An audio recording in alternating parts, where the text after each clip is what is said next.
meeting. We're talking about a lot of different things. Consumer prices have actually dropped. There's very little inflation. Everybody predicted a lot of inflation, very little inflation. Energy costs are down. Interest rates are probably down. They scatter, but they're probably down. Prescription drug prices are even to down. Doing very well. It's been amazing. We had a big day yesterday. There'll always be transition difficulty, but we had in history, it was the biggest day in history, the markets. So we're very, very happy with the way the country's running. We're trying to get the world to treat us fairly. This is something that should have been done 25 years ago, and it wasn't. Should have been done 40 years ago, and it wasn't. But no president was willing to take it on, but you had to. It's not sustainable. It wasn't sustainable. As you know, without a lot of money being added, this is a lot of money that we could add, the country's making approximately $2 billion a day. And when you think of it, we've never done that before, never come close to it. And the number is probably $3.5 billion a day. And that makes us a very strong country. But we have Scott here and Howard and some of the people that are working on deals. And the biggest problem they have is they don't have enough time in the day. Everybody wants to come and make a deal. And we're working with a lot of different countries. And it's all going to work out very well. I think it's going to work out really very well. But we're in good shape. There's no inflation. There's very little inflation.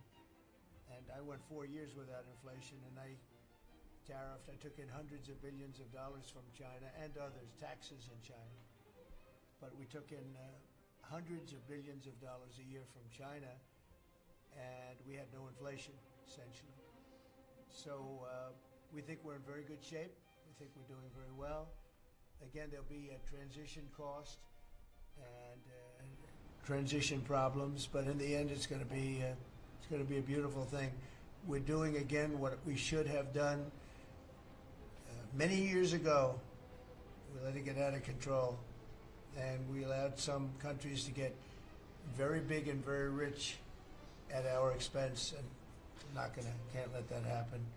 It's not a sustainable formula. So I wanted to just thank everybody at the table, and maybe I'll go around and ask some of you a little short couple of answers. Pete just got back from Panama, and he's been all over the place, and you want to give us a little report on that and whatever else you might have to say. Everyone at this table is doing an incredible job, by the way, I have to say. Incredible. And the relationships it's like they're friends. They're really, the relationships are very strong, really good, really strong.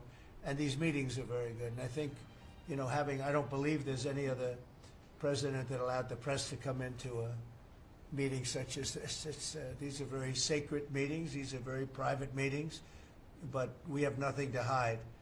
And I think it's good. I think it's a good, we want to be, a word you like to use, Jeff, is transparent. So we want to be transparent, and we'll do that by starting with Pete. Go ahead, Pete. Yes, Mr. President, we just got back from Panama last night. We were at the Panama Canal with their Southcom commander ships, F-18s, troops, and signed a couple of historic deals. One which is with the Panama Canal Authority, a framework for U.S. vessels, first and free through the Panama Canal. Right. And then also a memorandum of understanding with their security minister for the presence of U.S. troops. Fort Sherman is an old U.S. base there, as well as a naval station and air station jointly with Panama to secure the Panama Canal from Chinese influence. That's something you said, we're taking back the canal. China's had too much influence. Obama and others let them creep in.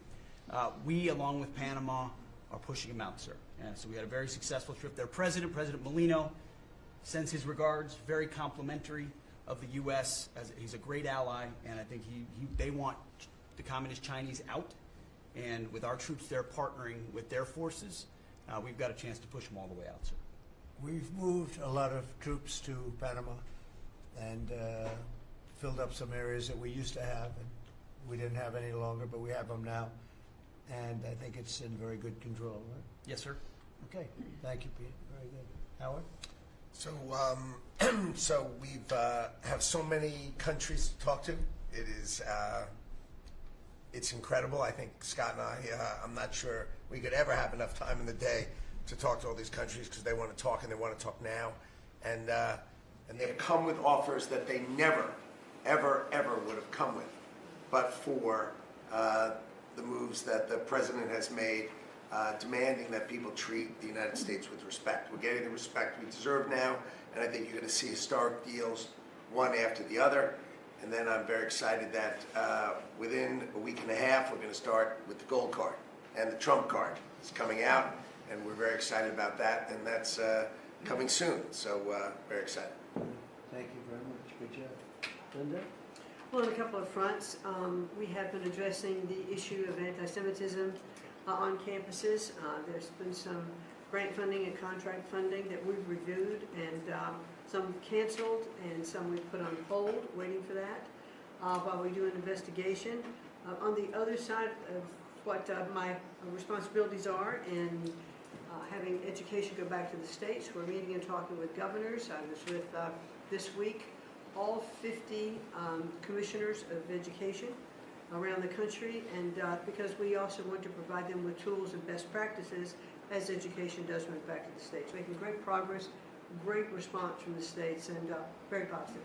And what about colleges? You're holding back $400 million from Columbia. From Columbia. $8 billion from Harvard. Can you imagine the money we pay Harvard? They have a $60 billion fund and we're giving them $8 billion. And we're trying to figure that out. And then they hire de Blasio, the worst mayor in the history of New York, and they hire the woman from Chicago who was a disaster, total disaster, and they pay them massive salaries, and they're supposed to be teaching you government. That's not Harvard. That's not Harvard the way it used to be. So do you have anything to say about that? The dollars you're holding back from quite a few universities that were not behaving. Yeah, and the other, there's some Princeton, Cornell, others that are coming in, and they're actually getting calls now from the presidents of the universities who really do want to come in and sit down and have discussions. And so we're investigating them, but in the meantime, we're holding back the grant and the fund money. Great job. Thank you. Very thankful for the House voting for the President's budget resolution along with the Senate bill. Made a ton of progress this week in working with members to ensure that a desire for flexibility in the Senate was not misconstrued as a desire not to slow and do spending reforms. And so we're very thankful for that. And now we can get after writing that bill, getting the President as big a package of his agenda to his desk. So very good week. Good. That's right. We just got the House vote, and now we're well on our way to getting, as we call it, the great big beautiful bill. It's a beauty. There's never been a bill like this one. We're trying to get it all into one beautiful bill. It's tax cuts, regulation cuts, and many other things. The border. A lot of money for the border. Well, you're doing a fantastic job. So, but we just got a report that we, as you know, you knew before us. Were you surprised we got the vote? Got the vote. And we're happy to get the vote. So I think we're going to be in very good shape. Okay, please. Mr. President, last year the Chinese received 1,700 orders for new ships. American shipyards received 5. Under your leadership, like so many other industries, we are going to revitalize and make shipbuilding and maritime great again with these blue-collar jobs. These are the cranes, the ports, opportunity zones, and drive that investment back in. And we have, under that executive order, and also one to streamline foreign military sales for people that want to buy our equipment, and of course acquisition reform, all just this week under your leadership, Mr. President. So we're going to be rebuilding our shipbuilding business. We may order, would have to go to Congress for this, but we may buy some ships from other countries that we're close to and that do great jobs with ships, but we're going to start the process of rebuilding. We don't really essentially build ships anymore, which is ridiculous. It's going to be a very big business for us in the not too distant future, but in the meantime, we have countries that do very well at building ships, and we'll be dealing with those countries, and we may be ordering top-of-the-line ships from those countries. And within a fairly short period of time, we'll be building our own ships. So we'll probably have to go to Congress for that, but we're not going to have a problem. Susie, thank you very much for the job you've done. Go ahead, please. I just wanted to make sure you know that this cabinet, I think, pretty uniquely collaborates and cooperates and works together to accomplish all that you've asked them to do, and I think they deserve a lot of credit for that. True. You're doing a great job. The chief of staff, doing a great job. Lee, go ahead. Mr. President, the Biden EPA was strangulating the economy. The Trump EPA understands it's not a binary choice. We can protect the environment and grow the economy. Working with Doge and Elon Musk, we've now canceled $22 billion worth of grants. And we have launched what is the largest deregulatory action in the history of the country. Just in one agency. That's how much of a mess the Biden EPA left us. It is going to end up reducing the cost of living. It's going to create jobs. It's going to make it easier to purchase a car. It will be easier to heat your home.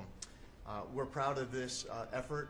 The effort that we have is fulfilling the mandate that you earned from the American public. Clean air, land, and water for all Americans, unleashing energy dominance, permitting reform, advancing cooperative federalism, making America the AI capital of the world, and bringing back American auto jobs. When you called me that day asking for me to take this position, I was honored. And you were very specific and clear in what you wanted us to accomplish. We understand our mission, and at the Trump EPA, we're going to make it proud. Great job. You're doing a great job. And you have a lot of applications for approvals for power plants, which are going to really power the regular plants, and they're going to be right next to each other, because we can't rely on our grid. It's old and it's tired, and it's very subject to being attacked, whether by rain or by bombs or by anything else. And we're letting people build their own power plants, and these are a lot of them being built with the AI and beyond the AI chips, and we're letting them build their own power, and never been done before. And we're going to get it done quickly and approved quickly as part of a plant.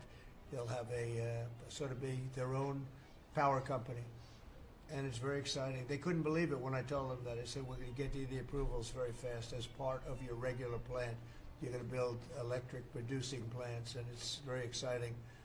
And they're able to do it very quickly and very well, and you made it possible. Thank you. You have a lot of applications for some of the biggest plants that have ever been built in the world. These are serious plants, aren't they? Huh? Approved. We are open for business. Working with Secretary Burgum, Secretary Wright, we are going to make it proud. Good. Sean? First off, Mr. President, it's Brooke's birthday today, so she keeps getting younger, so happy birthday to Brooke. Thank you. I want to thank you as well for the shipbuilding EO. Again, to build ships, you also need mariners to sail those ships. I was just up at Kings Point for the Merchant Marine Academy a couple days ago, and we have some of the greatest young men and women who are learning how to be mechanical engineers, to rebuild and fix the engines on those ships, but also how to sail ships. I would tell you that over the past decades, this academy has become, it needs some love. It's been a little bit dilapidated. We have to invest in sailors, and I appreciate you taking the initiative. To be a global power, we have to build ships and have sailors to sail those ships. These are the very people that help Pete should we come into points of crisis to support the military. So thank you for that. Number two, the last administration announced 3,200 projects, big, beautiful roads and bridges. Most of them are good. But they announced them, they didn't sign a grant agreement.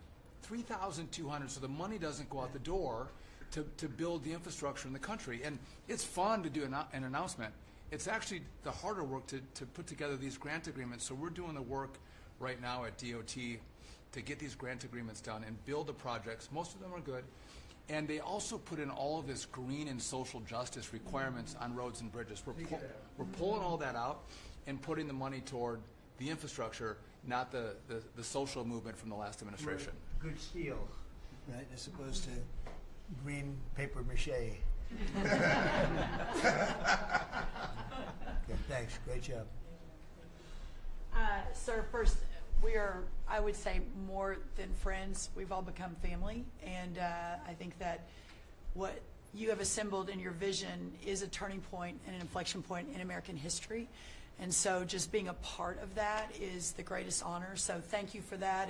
And again, just the relationships here and the honor and respect we have for each other is a reflection of you and your leadership. So I just wanted to say that first.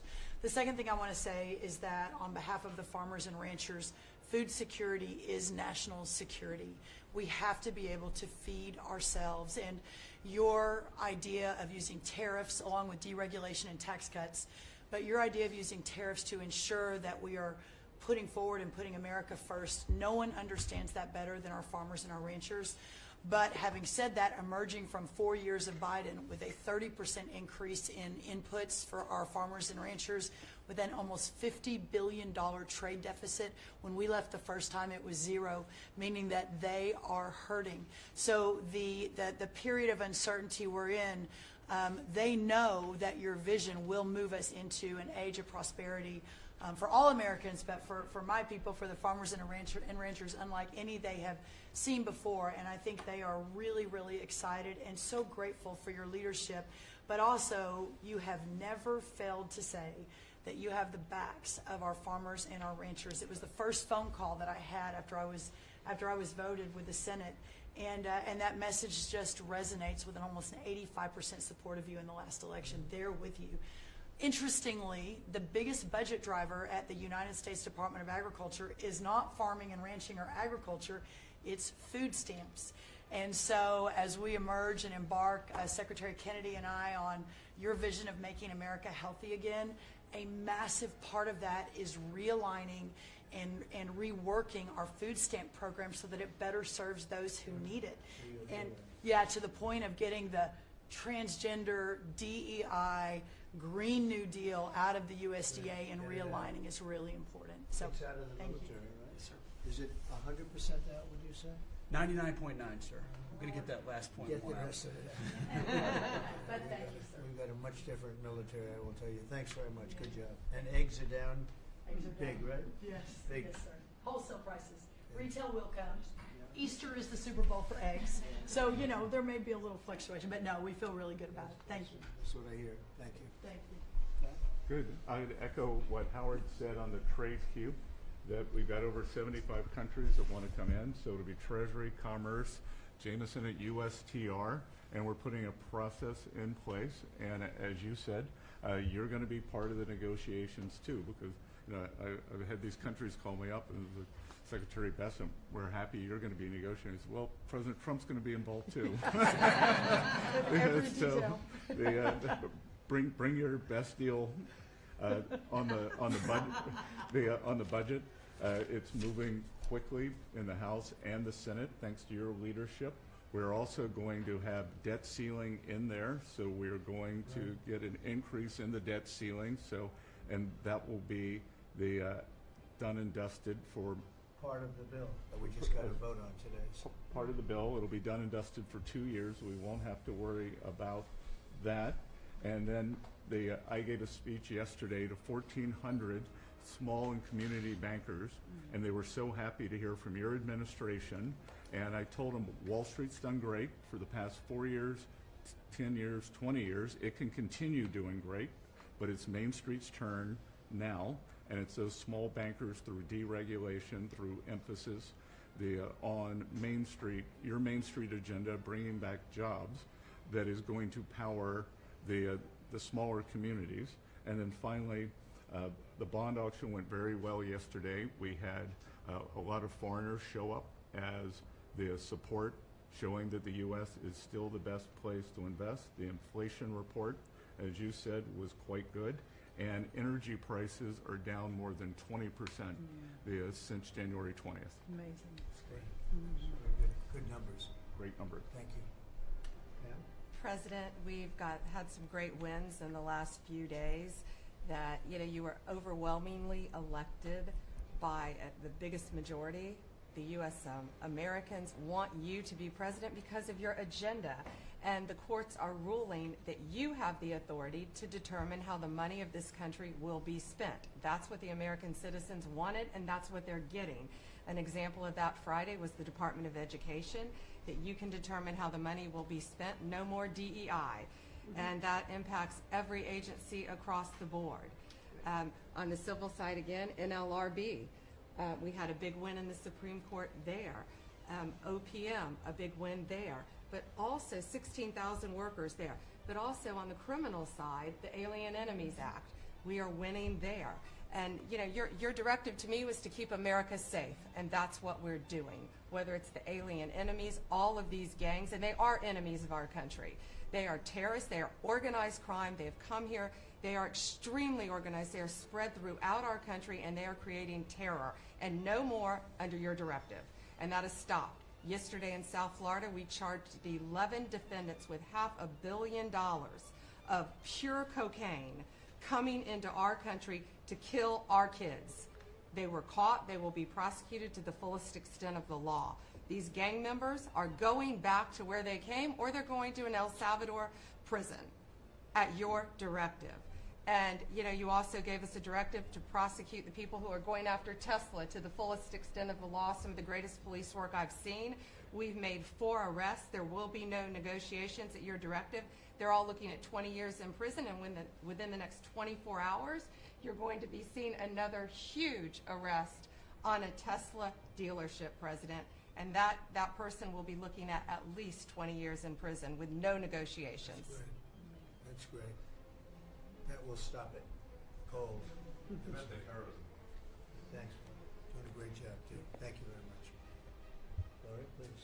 Mr. President, accountability matters. That's what we're recognizing. With our partners at the Department of Labor for Government Efficiency, just a few weeks ago, we realized there's about $4.4 billion in COVID funds that were not used, that the state coffers were just holding on to.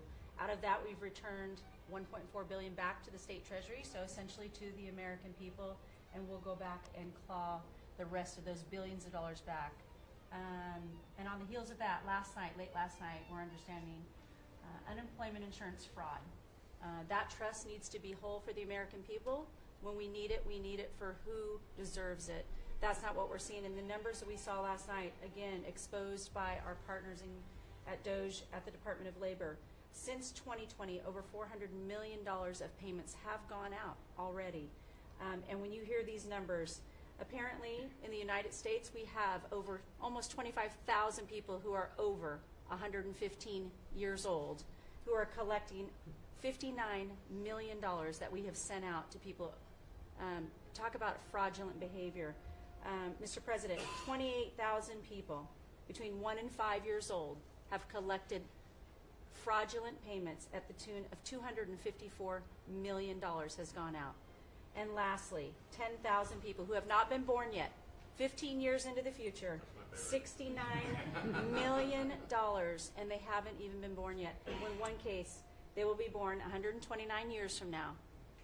The United States government sent them $41,000, and they're not born yet. So, under the Department of Labor, those are the things that we're uncovering. I couldn't be more honored to tell the American people that we're bringing back their dollars and we're saving them and returning them to the United States Treasury. Also, jobs numbers. Last Friday, 228,000 new jobs were reported. That is good for the American people. That is my primary job, is to grow that workforce under your leadership. So we've kicked off the America at Work tour, and we'll be visiting all 50 states, and I'll be working with my colleagues here to do just that. So thank you, Mr. President. We're going to grow this economy. We're going to keep our focus on the American worker. So you're finding tremendous fraud, though. Those numbers are really bad when you Unheard of. over 115 years old. And I think you had mentioned the oldest person in our country is 114 years old. That's pretty good. A woman living in Pennsylvania, but apparently there's 24,000 more of them that are 115 or older that we're I hope you hear that. So we have 24,000 older than the oldest person. Definitely did.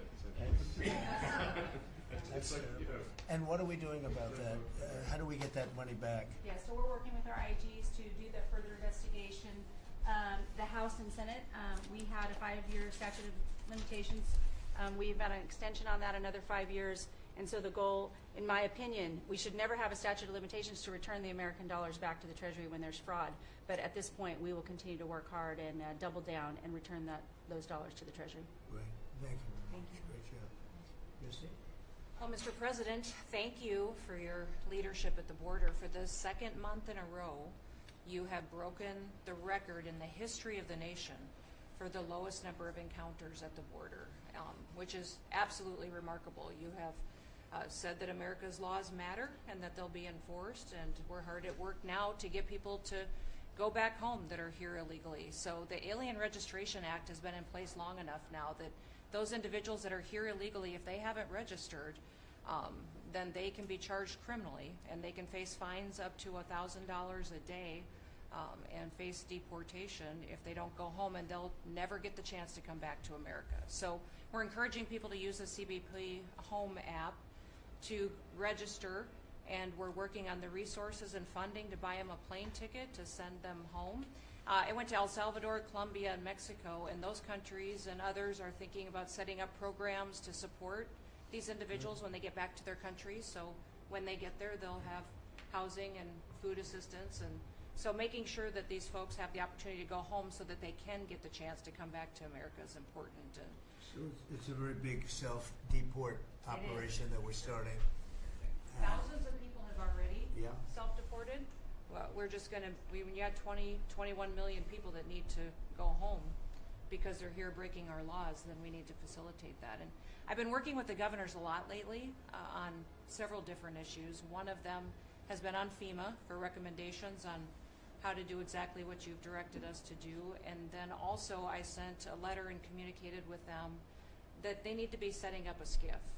Some of our governors don't have secure facilities to have national security issues. I think one of the jobs Homeland Security has is to give communication down to states, to local cities and communities. And so recommending they get a SCIF, they have secure comms with them at all times or nearby so that they can have national security conversations, and then to have somebody in their office designated that is their communications person. A lot of them have emergency management officers, but they don't necessarily have somebody designated when it comes to a national security issue that we may need to communicate with them on. And I think American people need to know that Real ID will be required to travel on May 7th. So those governors have been notified to communicate that at home. We don't want anybody to get delayed and not be able to travel when they get to an airport. And this will also help us bring integrity back to all of our IDs and how they're used for issuing driver's licenses. And governors know how I feel about making sure their driver's licensing system has integrity, because a lot of people use their driver's license to vote. And the backbone of our country and the foundation is election integrity. So we're giving all those directions to our governors and communicating that so they can lead on it as well. And we're going to work with people so that if they go out in a nice way and go back to their country, we're going to work with them right from the beginning on trying to get them back in legally. Is that right? A chance to come back. So it gives you real incentive. Otherwise, they never come back. They'll never be allowed once a certain period of time goes by, which is probably going to be 60 days. We're also going to work with farmers that if they have strong recommendations for their farms for certain people, we're going to let them stay in for a while and work with the farmers and then come back and go through a process, a legal process. But we have to take care of our farmers and hotels and various places where they need the people. And we're going to be working with you very carefully on that. So a farmer will come in with a letter concerning certain people saying they're great, they're working hard. We're going to slow it down a little bit for them. And then we're going to ultimately bring them back. They'll go out. They're going to come back as legal workers. Okay? Yes, sir. Thank you. Which I think will be I think it's very important to do. Okay, thank you very much. Great job. Jameson, I watched you testify for the last couple of days. You're on every night at 3 o'clock in the morning. And you did great. You were fantastic. Thank you very much. It's just what I like to do for fun, sir. You've been keeping us very busy. Last week, you started a reordering of international trade, something that hasn't happened for 80 years, something that should have happened decades ago. And you know that. You've known that for a long time. That's why you have us all working on this. You came into an emergency situation where President Biden left us with a $1.2 trillion trade deficit. It's the largest any country in human history, the largest. So you declared an emergency, you took You action. would say the largest in history, right? In history. There's never been anything like what he left us. He left us a mess. His whole administration was a mess. So go ahead. So you declared an emergency, you imposed a trade action, so now you have a tariff on the world, it promotes U.S. manufacturing, it protects U.S. workers, and you've also given room for negotiation during this time so we can open export markets for our farmers and other producers and American workers. And this is why the unions vote for you, this is why the workers vote for you, this is why the families want you to be the president, because you're standing up for American workers and American communities. We've had countries come in over the past couple of weeks that represent more than half of global domestic GDP, more than half. That's who's coming in to talk to you and to your advisors about how to have reciprocal trade, how to have fair trade. Would have happened without you. Thank you very much. Great job. Lovely line. Well, thanks to your fantastic leadership, this amazing cabinet, and the very talented Doge team, I'm excited to announce that we anticipate savings in FY26 from reduction of waste and fraud by $150 billion. And I mean, and some of it is just absurd, like people getting unemployment insurance who haven't been born yet. I mean, I think anyone can appreciate whether, I mean, come on, that's just crazy. You know, some of these things, people ask me like, well, how are you going to find waste and fraud in the government? I'm like, well, actually just go in any direction. That's how you find it. It's very common. it's, as the military would say, target-rich environment. So I think we're doing a lot of good in excellent collaboration with the cabinet to achieve these savings, and it will actually result in better services for the American people, and that we're going to be spending their tax dollars in a way that is sensible and fair and good. And your people are fantastic. In fact, hopefully they'll stay around for the long haul. We'd like to keep as many as we can. They're great, smart, sharp, right? Finding things that nobody would have thought of. Very computer savvy. Yes. We're working with hard to get the Trump Gold Card operational, hopefully in the next week or so. That'll be very exciting. It's Really exciting. That's a pathway to citizenship Yeah. into the United States. I think it's a big deal. Yep, it's a big deal. Thank you very much. Great job you're doing. Thank you, sir. Thanks to your leadership and setting the mandate of transparency and accountability across the U.S. government. I'm bringing that transparency and accountability to the intelligence community, first and foremost, to make sure that you and your cabinet have that real-time, relevant, apolitical, objective intelligence to best inform whether it's negotiations for peace, negotiations around tariffs, the great work that you are leading around the cabinet today. Secondly, working with Department of Homeland Security and the FBI to increase our information sharing to achieve your goal of countering the narcotic trafficking and our ability to go after cartels now designated as foreign terrorists. I met with the National Sheriff's Association this week, being able to work to make sure that the information that they are getting on the ground, that local law enforcement is getting on the ground, is being fed back up through to our National Counterterrorism Center, and that we have all of the federal agencies, state and local law enforcement, all on the same page as we are working to make our country safe again. And lastly, sir, as you know, declassification and rooting out weaponization, politicization of the intelligence community is a huge priority. You know more than anyone else the very dangerous and negative consequences of that. I've got a long list of things that we're investigating. We have the best of the best going after this. Election integrity being one of them.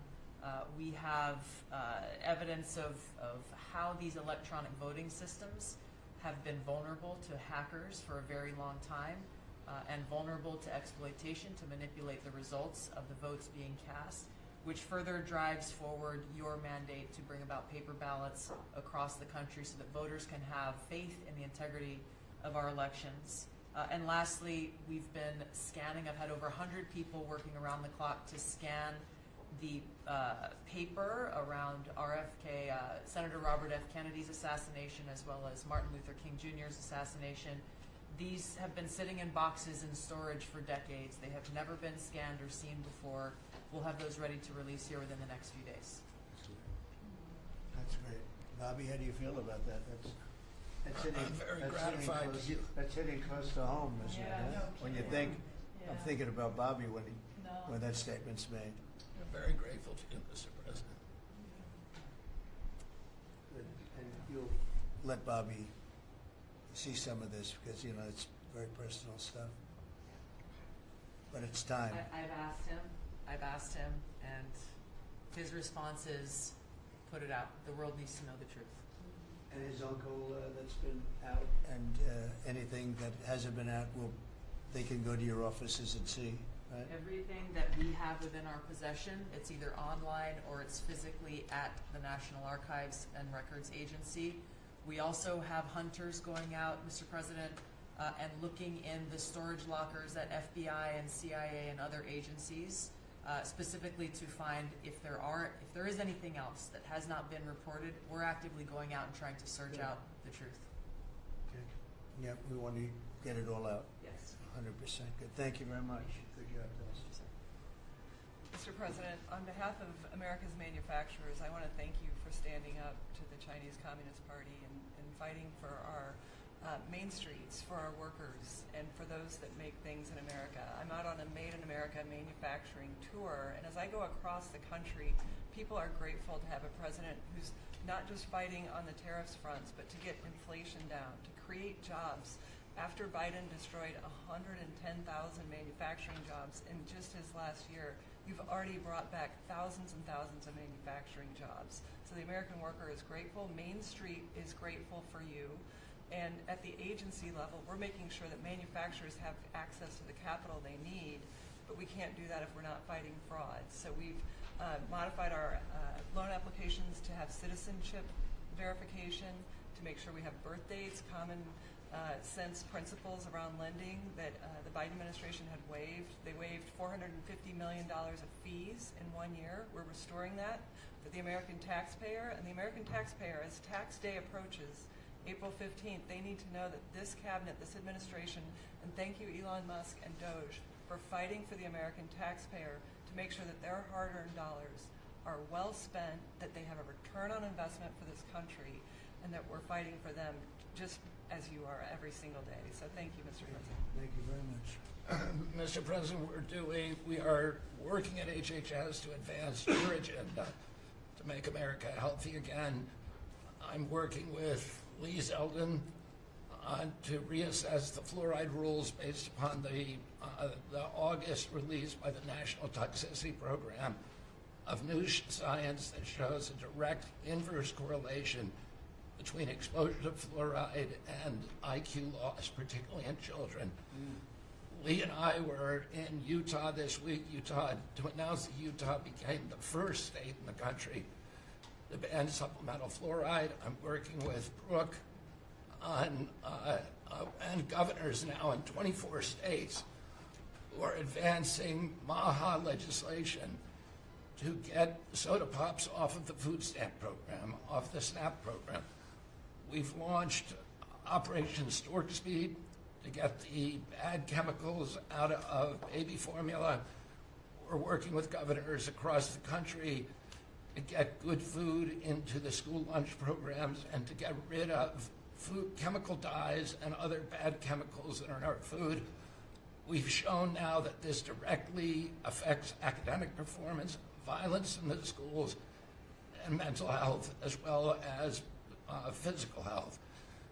We are working with governors across the country to get cell-to-cell or bell-to-bell legislation to restrict the use of cell phones in schools, which again dramatically impacts academic performance.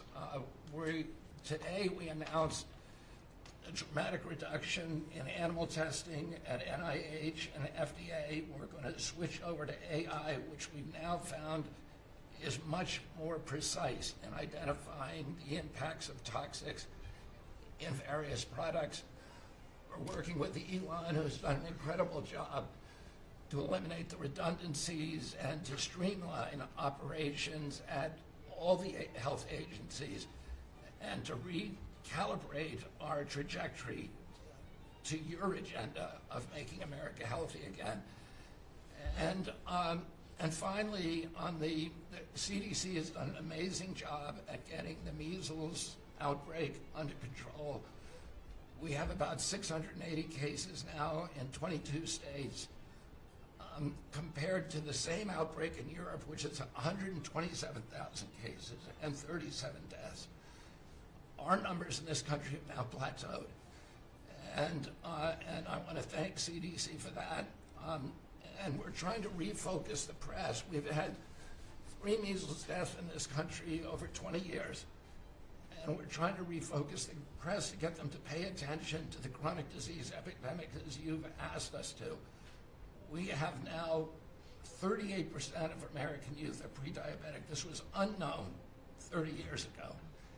Every child that becomes diabetic, there should be a headline about them. We have 100 million adults who are pre-diabetic or diabetic. And we have, we have now, the autism rates have gone from now, most recent numbers we think are going to be about 1 in 31. 1 in 12, so they're going up again from 1 in 10,000 when I was a kid. And we are going, at your direction, we are going to know by September. We've launched a massive testing and research effort that's going to involve hundreds of scientists from around the world. By September, we will know what has caused the autism epidemic, and we'll be able to eliminate those exposures. So big. Think of that. So there was 1 in 10,000 children had autism, and now it's 1 in 31. Not 31,000, 31. That's a horrible statistic, isn't it? And there's got to be something artificial out there that's doing this. So you think you're going to have a pretty good idea, huh? We will know by September. There will be no bigger news conference than that. So that's it. If you can come up with that answer where you stop taking something, you stop eating something, or maybe it's a shot, but something's causing it. It can't be from 10,000 to. Can you imagine that, Martha? That's a big number. Thank you very much. You're doing great. Thank you, Bobby. Please. Well, Mr. President, one of your primary administration goals is to make sure that we unleash American energy, and of course the strategy behind that is when we do that, it helps make it more affordable for all Americans. Energy isn't just industry, it is the foundation of every other industry, whether it's food, manufacturing, clothing, transportation. And then also when we've got the ability to generate and not just be energy independent but energy dominant, then we have the opportunity to sell energy to our friends and allies versus them buy it from our adversaries. And our adversaries were funding terrorism and conflicts against our allies by their oil and gas sales that were going through a Swiss cheese set of sanctions. So with your creation of the National Energy Dominance Council, over half the people at this table serve on that. Everyone has been engaged, whether it's interactions with negotiations with other countries, with putting sanctions in place that actually work, with cutting deregulation, working on biofuels, building infrastructure for transportation. There's a whole range of things that are being tackled. But when the outcome of all that is that the Biden administration was restricting supply, you're increasing supply. When you increase supply, then prices start to come down. And we have a huge opportunity to do this. Just in interior alone, there's 500 million acres of surface, 700 million acres of subsurface, and 2.5 billion acres of offshore. And the Biden administration was trying to restrict this so that you couldn't get a timber lease, you couldn't cut a tree, you couldn't graze a cow. You couldn't develop oil and gas minerals, and you couldn't develop the critical minerals we need for our technology, for our defense industries, and to be able to help us win the AI arms race against China. So we're opening up this, and with your executive orders and your work, we've on Tuesday, historic day, you ended the war on beautiful clean coal, which has been going on since Obama took office. China gets 60% of their electricity from coal.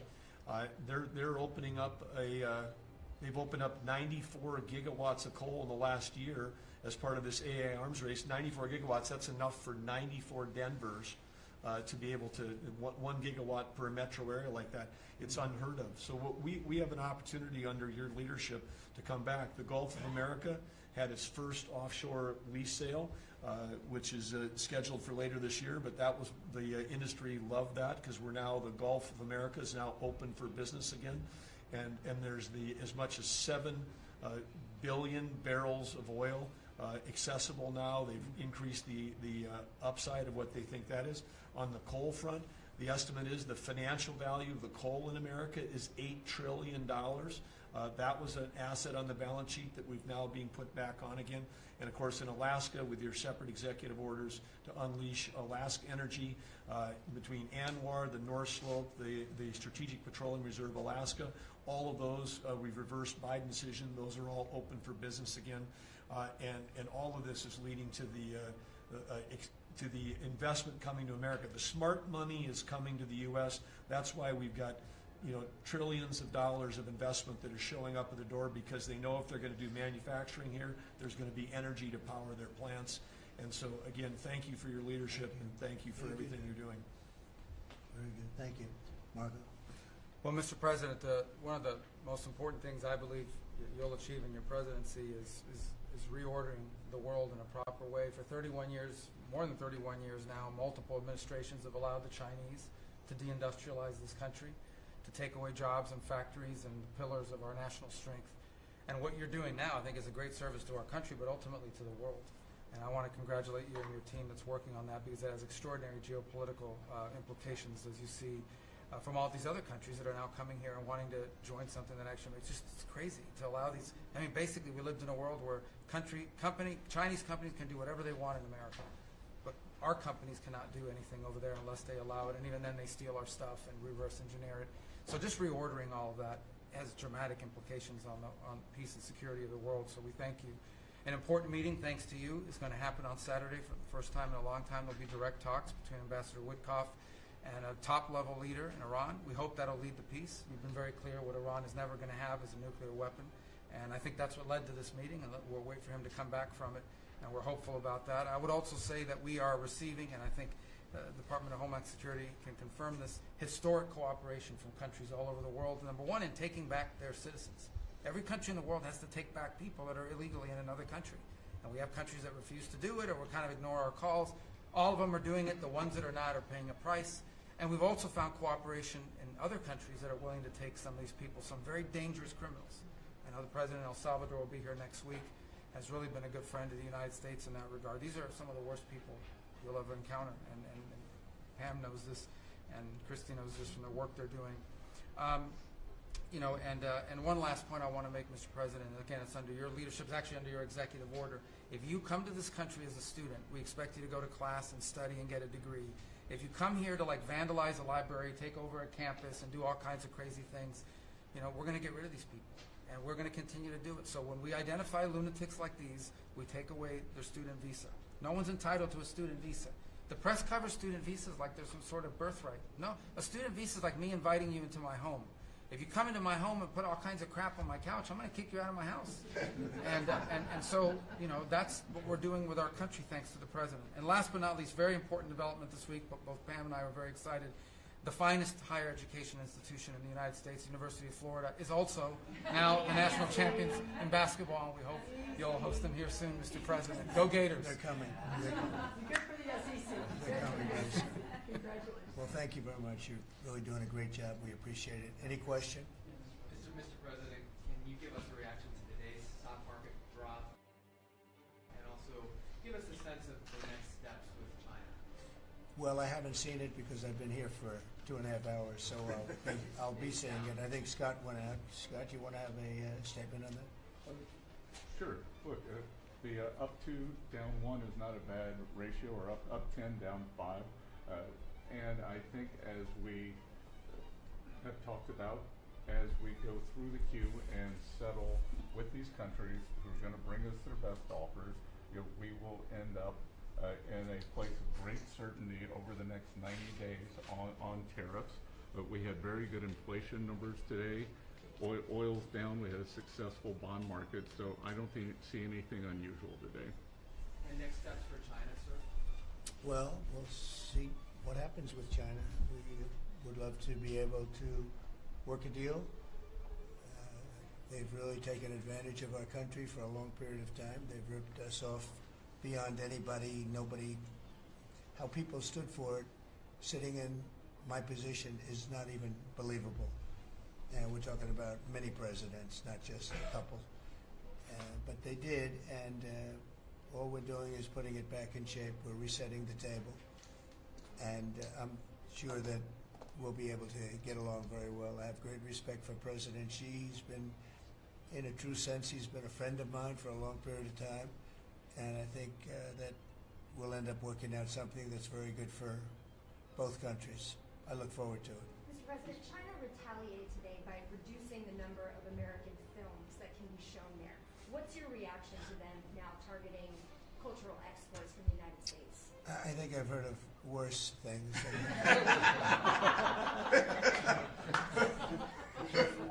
Yes, please. Also on China, the Ukrainians say they have evidence that Chinese soldiers have been found fighting for the Russians in Ukraine. Can the US verify this? And if so, what does the US plan on doing to China to counter that? We'll look into it, but I think beyond that, we're really looking to get that war stopped. They're losing 2,500 and even more than that young people a week. They're Russian and they're Ukrainian. They're not American, but they're people. And we're seeing if we can get it stopped. And I think we're making progress. I appreciate the ballerina who was released. It was at the request of a very good friend of all of ours, actually. Dana White called me and he said it's the friend or the relationship of one of the fighters for UFC or one of the fighters. And Dana's an incredible guy, and we spoke to President Putin about it, and they made a deal. They released the young ballerina, and she is now out, and that was good, so we appreciate that. We hope that we're going to be able to make a deal relatively soon with Russia and Ukraine to stop the fighting. It's so senseless. It's such a horrible thing. It would have never happened if I were president, but it did happen, and we were given that card. And I think we're going to get it. I think we're going to get it stopped. Got to get going. We got to get it. We have to move it faster. Likewise with the hostages, we're making progress. We, there's 59 hostages, but only 24 of them are living, and that's the way it's been presented to me by the mothers of some of the dead, mothers and fathers of some of the dead hostages, and they want the bodies of their baby, as they say, their baby, their young boys. They want them back as much as if they were alive. It's amazing because when I met the hostages 2 weeks ago here, I couldn't believe what they had to go through, by the way. But when I met them, they said, yeah, there's 59, but 24 are living. And they actually consider, I guess if you're a parent, you do consider it this way, that the remainder who are dead, 24 that are alive, the remainder that are dead, they want them back just as much as they would want them back if they were alive. It's really pretty amazing and pretty sad. So we're getting close to getting them back. We have a lot came back. A lot of people are very grateful. Some came back in pretty bad shape. Some came back, they're okay. I think they're going to be scarred mentally for a long time because if you sit down and talk to them as I have, what they went through is incredible. But we're making progress. We're dealing with Israel. We're dealing with Hamas, and it's a nasty group. Mr. President, how close are you to the first country coming to actually make a deal with the United States over tariffs? Is it days, months? Well, I think it's very close, but we have to have a deal that we like. We don't want a deal that's going to be a bad deal, or I could make every deal in one day if I wanted to. I could do this all in one day. I could just say, here's what we'll do. And I was saying to the people before, to Scott, mostly to Scott and Howard, and some of the other people that work with us on the negotiations. We have a lot of law firms that have paid me a lot of money in the form of legal fees. We're going to probably use those firms to, if we can, I think we can. I'll make a contribution to the country, but they're great firms. They're the best firms, the biggest, and really the most prestigious. And we may be using them to help you guys out, because you're going to need a lot of lawyers. And I'm not sure Pam's going to be happy if I say, can you send over about 200 lawyers that work on trade? She's working on criminal stuff, and I think that's going to be her focus more than anything else. So we'll find out if we can do that. But we have a lot of lawyers that you've been reading about where they paid $100 million a firm on average. Now we have the final 4 or 5 are at $125 million. So I have a lot of legal fees I could give to you people, and we might as well use them. Hopefully I won't need that many legal fees or that much. I may. Who knows? After it ends, after we leave, maybe I'll need it. But if I do, it's not going to be very pleasant. So I think we're going to try to use these very prestigious firms to help us out with the trade, because we have a lot of countries.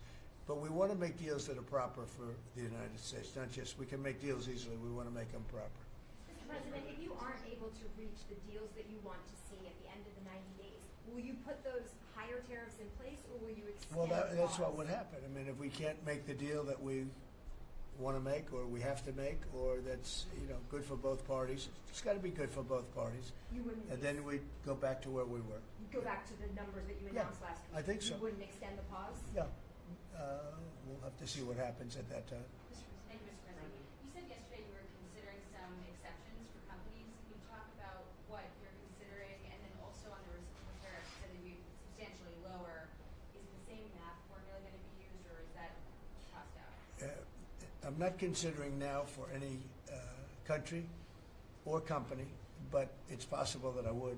But I'm not. We don't have that situation right now. People understand where we are, what we're going to do. But it could happen. It's called flexibility. You have to have certain flexibility. What are you planning on using the money that you're gaining for revenue through the tariffs? Paying down national debt, reducing taxes, creating good budgets, helping Christie with the border and all of the other things. I built hundreds of miles of wall, as people now understand, 571 miles of border wall in the first administration. But we're going to beef it up, and we're going to add more. And the numbers are incredible. Really, the numbers are what's taken place. We had great numbers, but these numbers are topping my last administration. And Christie and Tom Homan have done an amazing job. But it's an expensive process. This weekend, where they used to have hundreds of thousands of people standing there pouring through the border in Tijuana, Mexico, this weekend they had nobody. You had a man sweeping this massive piece of concrete, which is, the area where they said massive. And I've looked at that during the Biden administration. You couldn't see a piece of that concrete. There were so many people on it. You couldn't, if you had a helicopter shots, you couldn't see concrete. Now, this weekend, you had nobody there but a man with a broom sweeping it and cleaning it up. Pretty amazing. Now, it's really an amazing job. But it will be used for that. It'll be used for a lot of things. It'll be used by the Department of Justice for doing a great job. Pam is doing a fantastic job. So it's going to be used for a lot of different things. Mr. President, on a 10% tariff, is that a basement? Is that the It's a floor? baseline. Can countries negotiate that to bring that It depends down? on what they're adding. Some countries we have massive deficits with, or they have big surpluses with us. And others, it's not that way, so it depends. That's why it's really they're all different. Every country is different. Some have certain advantages that others don't have, and certain things. We have China has a surplus of $1 trillion. I mean, the numbers are crazy. And others have basically no surpluses. We have some that are pretty even, but they hurt us in other ways. One is a little bit different. So are you negotiating with the EU as one bloc or individual nations for the tariffs? We're looking at it as one bloc. They've been very tough, but they were very smart. They were ready to announce retaliation, and then they heard about what we did with respect to China and others, but China. And they said, we're going to hold back a little bit. Decided They decided to hold back. I thought they were very smart. Look, the EU is very smart, but they really have taken advantage of the United States. They were formed for the purpose of taking advantage of the United States. And I don't blame them, and I don't blame China. I don't blame anybody. I blame the people that were sitting at that desk in that other beautiful Oval Office for allowing it to happen. Many presidents I blame. They should have never allowed it to happen. And I'm doing something that a lot of them wouldn't want to do.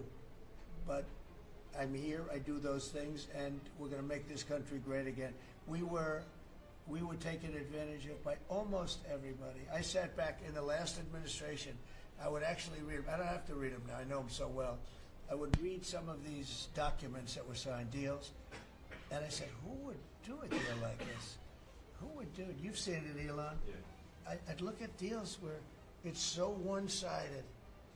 Even we have a deal with Japan, and we get along great with Japan, and we had the Prime Minister here. He was fantastic.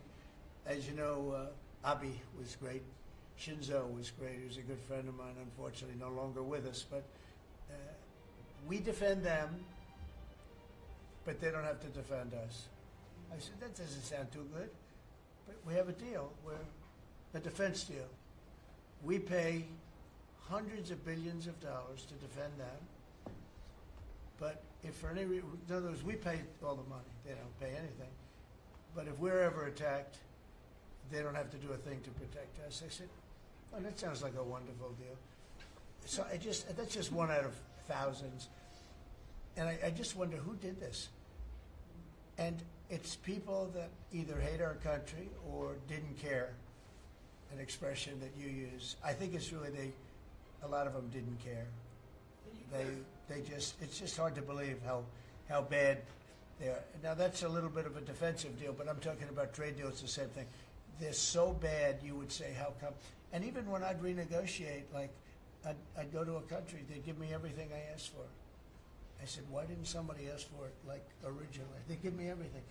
I think when they were negotiating, they didn't care, or they didn't ask, or they were shy, or they were very stupid, or they hate our country. Yeah, go ahead, Jeff. You were speaking about Japan. Can you clarify what your vision is for U.S. Steel? You referenced it yesterday. Yeah. There's some questions about what you actually want to see Sure. out of Look, that.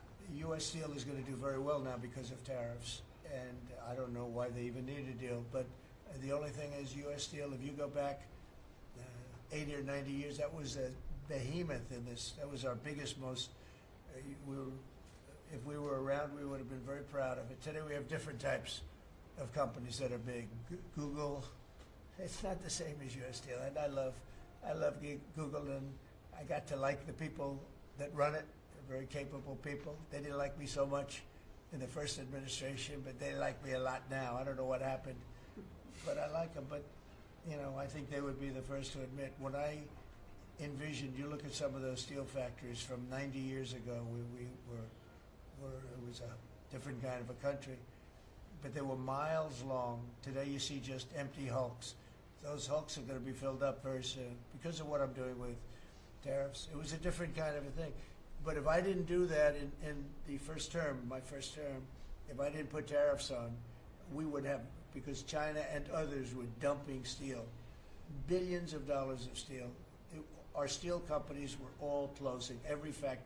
We wouldn't have one steel plant open, and now we have a steel industry that's doing very well, but soon it's going to be thriving, really thriving, and those factories are going to be filled up, but more importantly, they're going to build brand new ones. Nucor and so many other companies call me, Nucor being a big steel company.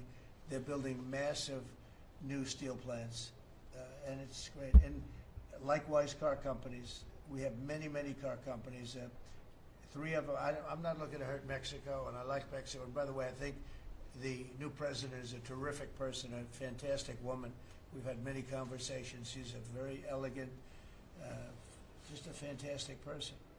And she's been very nice, very, very nice. But I'm not looking to hurt them, but we have 3 car plants that were under construction in Mexico. They stopped constructing, and now they're going to build in the United States because of tariffs. See, we should have never let this happen, because whoever it was that was president at the time, we lost 90,000 plants and factories since NAFTA. 90,000.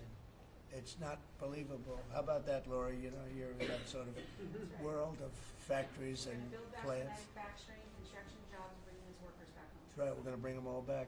But think of it, from that period of time, which isn't so long ago, we lost.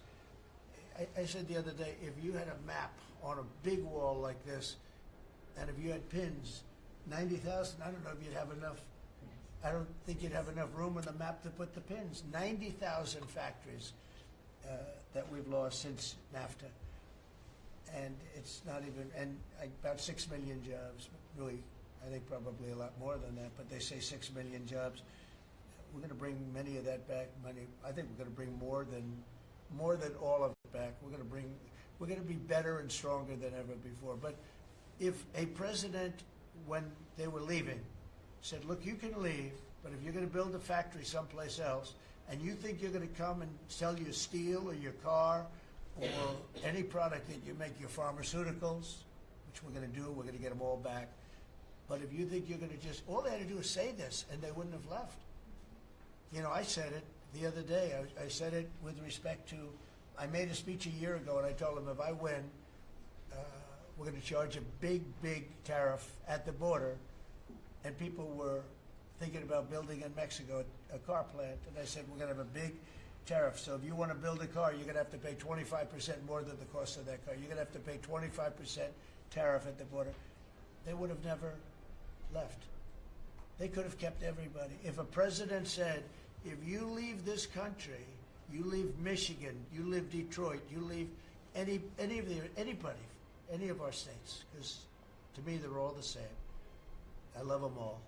I love them all, and I probably won them all, but they say I won most of them, but I think I won them all, but that's okay. But all you had to say if you were the president is, if you leave and you think you're going to now fire all those workers, leave all that, everything behind, and you're going to build in another country and sell it any, and no, you're not going to.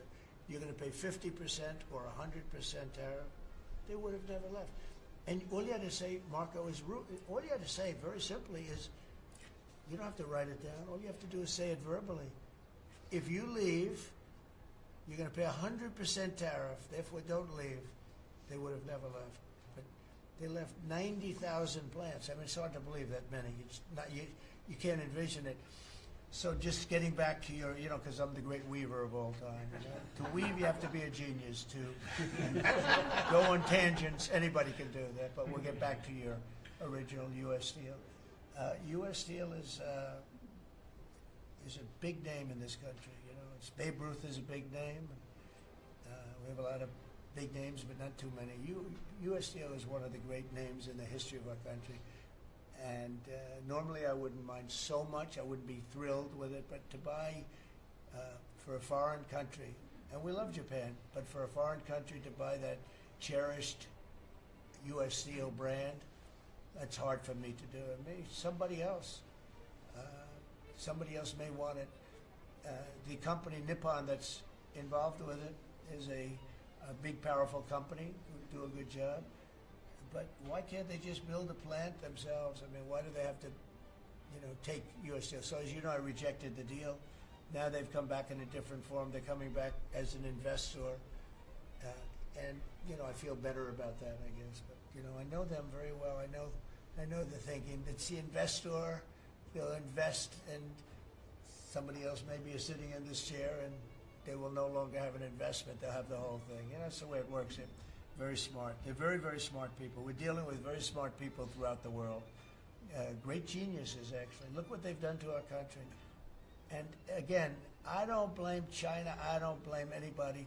If I could have done it, if I were in that position, I'd have great respect. I have great respect for the people. They ripped off the United States, and all we had to do, have a president that knew what the hell was going on. And none of those countries would have left.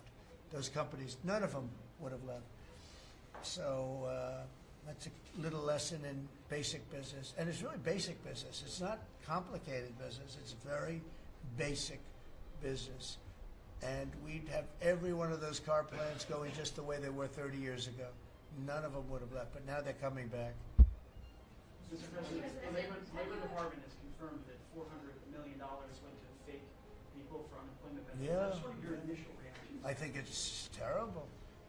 I just heard it from Lori, and I appreciate it, and you heard it from Elon's people, right? That's right. Elon's done a fantastic job. Look, he's sitting here, and I don't care. I don't need Elon for anything other than I happen to like him. But I'm telling you, this guy did a fantastic job. I don't need his car. I actually bought one because, and they said, "Oh, did you get a bargain?" No, I said, "Give me the top price." I paid a lot of money for that car.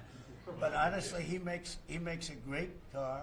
You know what I do with it? I let the people in the office drive around in it. Margot and Natalie, they're all, Chamberlain, they're all driving around the most beautiful car. It's gorgeous. But I did that as a sign of, just a show of support. Numerous people have done that. Just a show of support. Because, you know, he's done a fantastic job, but he hasn't been treated properly.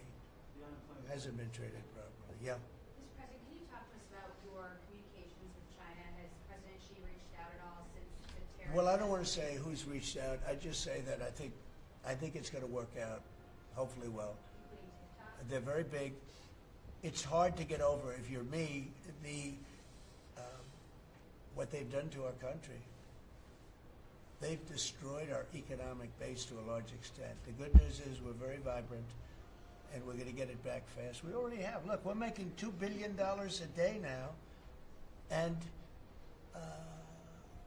during Biden, we were losing $3 billion a day. Biden was a disaster. He was the worst president in the history of our country. And you know, to me, worse than that, because the money you can make if you have the right guy in this position, worse than that was what they did on the border. By allowing the jails of the world, not South America, all over the world, to be opened up so that we take everybody from Africa, Asia, South America, Europe, the bad ones. They opened up their jails and they dumped them in the United States. And now this beautiful young woman who seems to be, boy, she loves what she does, though. I think she loves what she does because she's a patriot. She hates to see it. And Tom and all the people. But for us to spend, you know, hundreds of billions of dollars this is just, I don't know. They either hated the country. Who would do this? Who would want millions of people to pour through an open border? We have no idea who the hell they are. And just walk right through. And half of them, whether you like it or not, you could look at them and you could say, they are not going to help us. These are some rough people. But they'd empty out their jails, and they'd empty out their mental institutions, insane asylums, and they let them into the United States of America. And inflation we can fix, and all of the other things we can fix. We'll get it going. But this is something, it's such a horrible thing, and it's really hard. You know, we have to do deportations. Now we're doing self-deportation. We're coming up with all sorts of ideas. And they must have known it's not going to work out well. And, you know, we want people to come into our country, by the way. We need them badly for the jobs. But we want them to come in legally. They have to come in legally. They have to show that they can love our country. Thank you very much, everybody. Thank you. Thank you very much. The Democrats are making allegations about market manipulation. Thank you.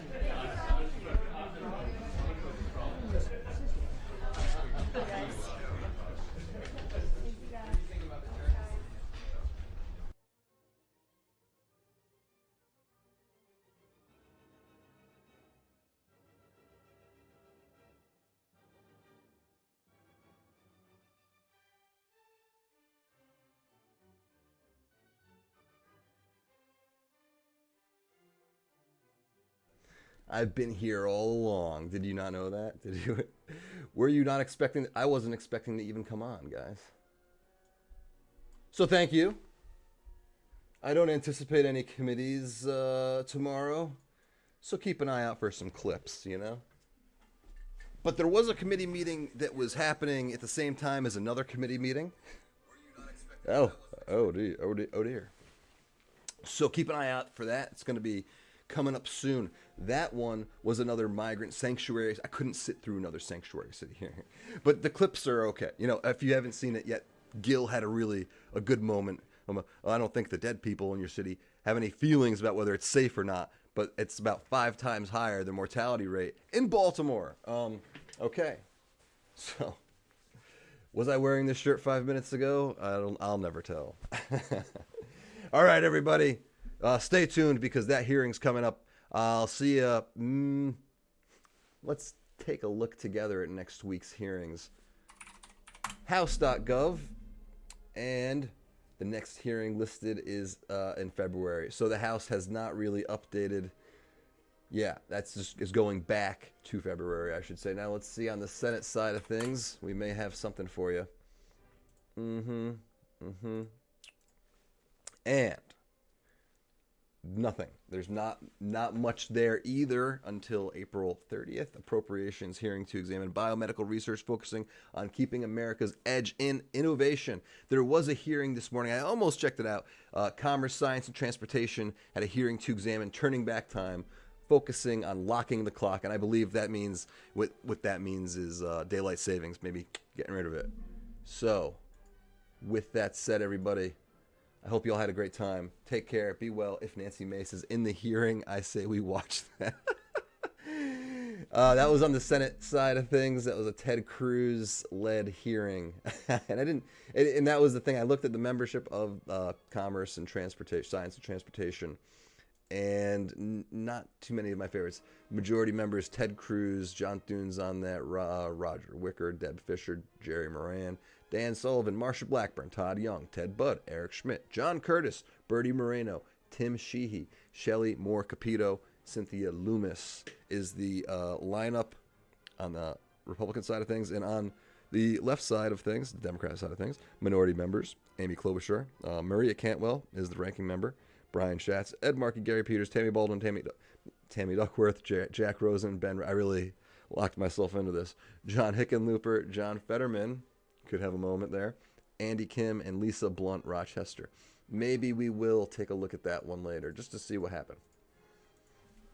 I'm not even going to put a poll out there. Get rid of daylight savings.